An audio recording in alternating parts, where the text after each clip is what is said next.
Assalamualaikum warahmatullahi wabarakatuh.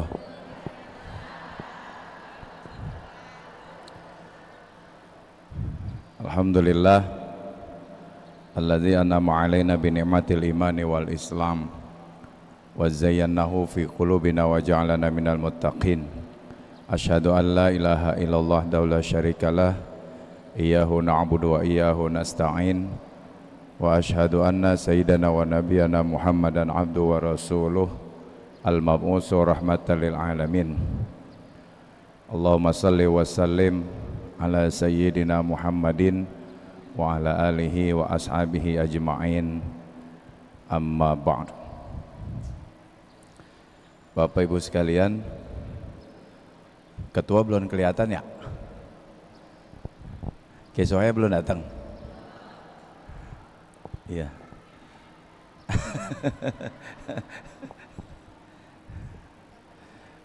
Iya. Jadi ada sahabat Nabi namanya Abu Dujana. Abu Dujana itu kalau sholat subuh begitu salam pulang. Jadi setiap habis sholat subuh berjamaah sama Rasulullah, setelah assalamualaikum langsung berdiri pulang. Diperhatikan sama Nabi itu tiap hari begitu, sehingga dalam hati Rasulullah, ini kenapa nih Abu Dujana kalau habis sholat subuh langsung pulang, nggak ikut wiridan dulu, nggak ikut berdoa bersama dulu, jadi langsung pulang. Besoknya setelah sholat subuh dipanggil sama Rasulullah,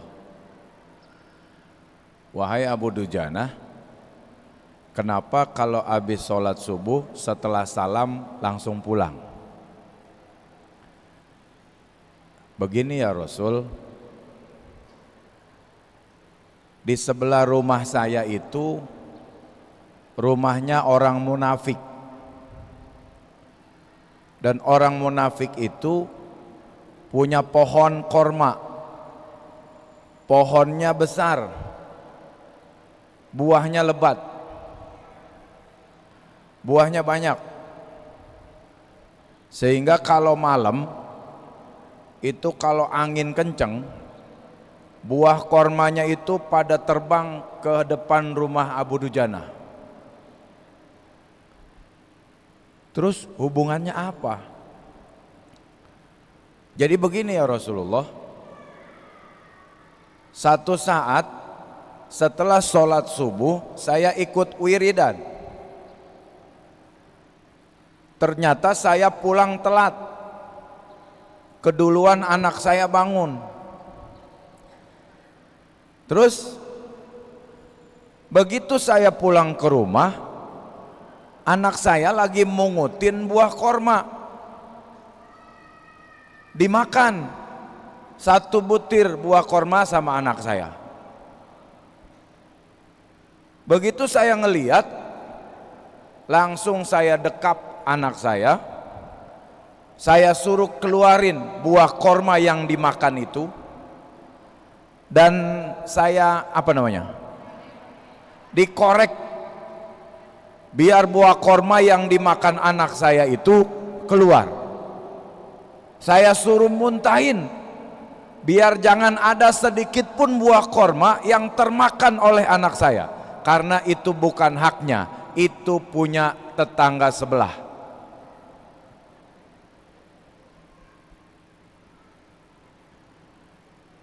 Ngedengar begitu Nabi nangis, bukan ketawa.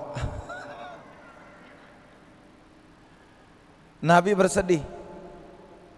Sampai sebegitunya Abu Dujana menjaga anak-anaknya dari barang yang dimakan yang bukan haknya.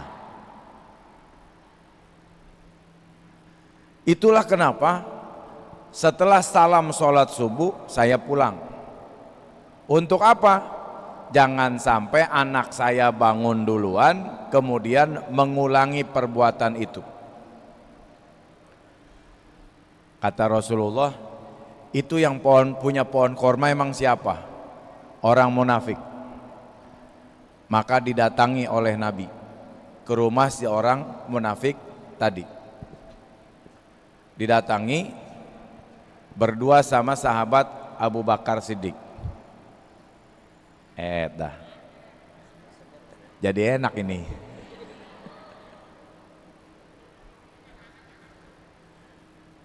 Setelah didatangi sama Rasulullah, sama Nabi ditanya sama orang munafik tadi, wahai Tuan, maukah pohon kurma ini aku beli dengan nilai yang lebih tinggi dari apapun? Aku tukar dengan pohon kurma yang batangnya terbuat dari emas, rantingnya dari perak, buah-buahnya sejumlah bidadari-bidadari yang akan menemanimu kelak di surga.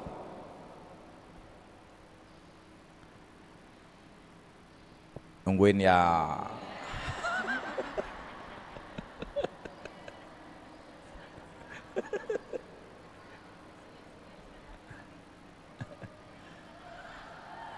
Ntar dulu ngapa?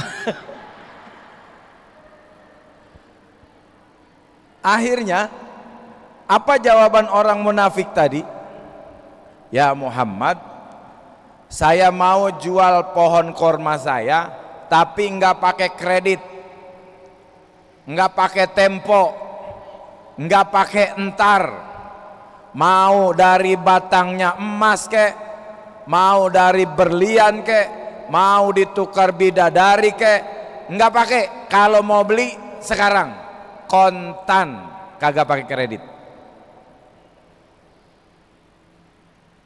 Kurang ajar nggak nih orang? Kurang ajar nggak? Akhirnya kata Sayyidina Abu Bakar, wahai Tuan, sekarang pohon korma ini yang milikmu saya bayar kontan 10 kali lipat dari harga pohon korma yang terbaik.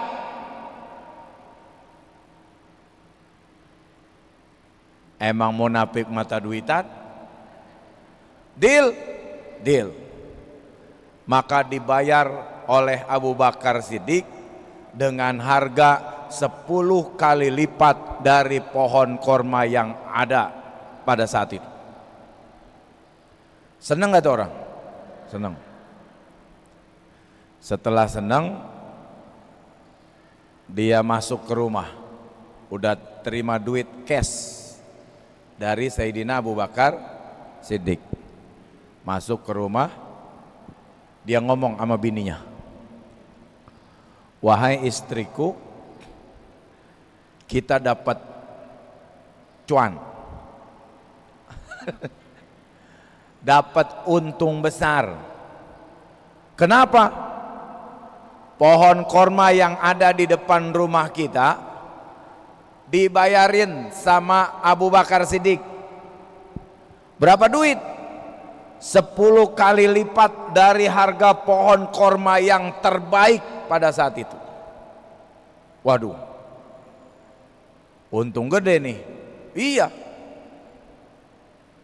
Dan kita nggak rugi. Maksudnya pohon kormanya ada di depan rumah kita. Jadi setiap malam pada saat tetangga sebelah yang dibeliin pohon korma tadi, sebelum dia bangun, kita bangun duluan. Terus buah kormanya kita ambilin dulu.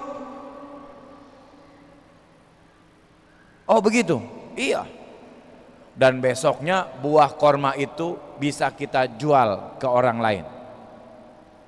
Terus tetangga sebelah yang dibeliin pohon korma tadi, biarin aja. Ada dari sini yang kayak begitu ada. Mana orang udah dijual, masih dia mau manfaatin. Dasar munafik, dasar munafik, dasar munafik, dasar munafik. Akhirnya tidur. Maka tertidurlah orang munafik tadi sama istrinya yang sudah merencanakan jahat. Pokoknya dia berniat setiap malam itu buah korma dia mau, apa kalau kata orang Betawi, dirorod.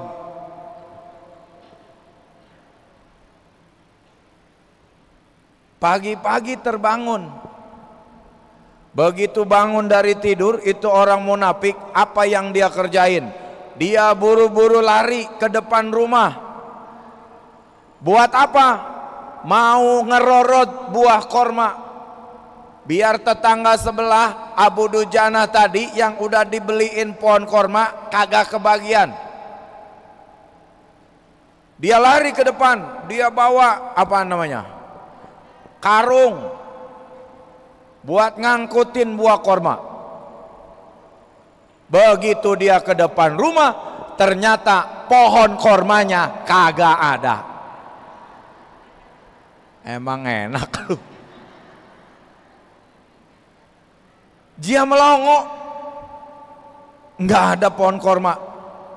Bahkan tanah di atas pohon itu tadinya ada pohon rata, kagak ada bekas pohon tumbuh di situ.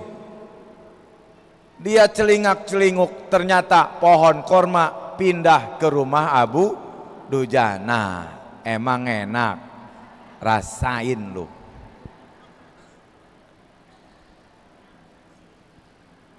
Dari situlah kehidupan Abu Dujana yang tadinya miskin, bahkan kadang tidak makan, tapi dengan adanya pohon korma itu membawa keberkahan dalam kehidupan Abu Dujana. Alhamdulillah. Apa yang bisa kita petik pelajarannya? Apa yang bisa kita petik pelajarannya? Ketua masjid udah datang. Ya, jadi kesimpulannya adalah bahwa ada pelajaran besar yang bisa kita ambil dari hikmah kisah tadi. Sesungguhnya menjaga diri dan keluarga dari sesuatu makanan ataupun barang apapun yang bukan haknya, itu adalah sebuah kewajiban. Karena apa? Karena itu bukan haknya dia. Kalau kita mapan kagak begitu ya, bener, ngaku aja udah. Bu, pernah nanya enggak? Waktu suaminya ngasih duit, nih gua bagi duit 3 juta. Pernah nanya enggak, ini duit dari mana? Goro.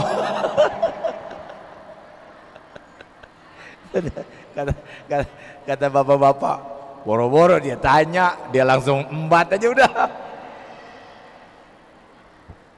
Ya, ini sebuah pelajaran dan tentu kita juga berharap mudah-mudahan Allah kasih rezeki yang halal dan berkah buat kita semua, sehingga kita bisa menghindari dari hal-hal yang demikian, dan mudah-mudahan Allah selalu berikan kesehatan panjang umur buat kita, berkah dalam kehidupan kita, berkah rizki kita, berkah anak dan cucu kita, jadi anak yang soleh dan solehah, juga kita mendapatkan keridhaan dari Allah Subhanahu wa ta'ala. Itu saja, karena Kiai Soheh udah datang, saya pamit mundur. Wallahul muwafiq ila aqwamit thoriq.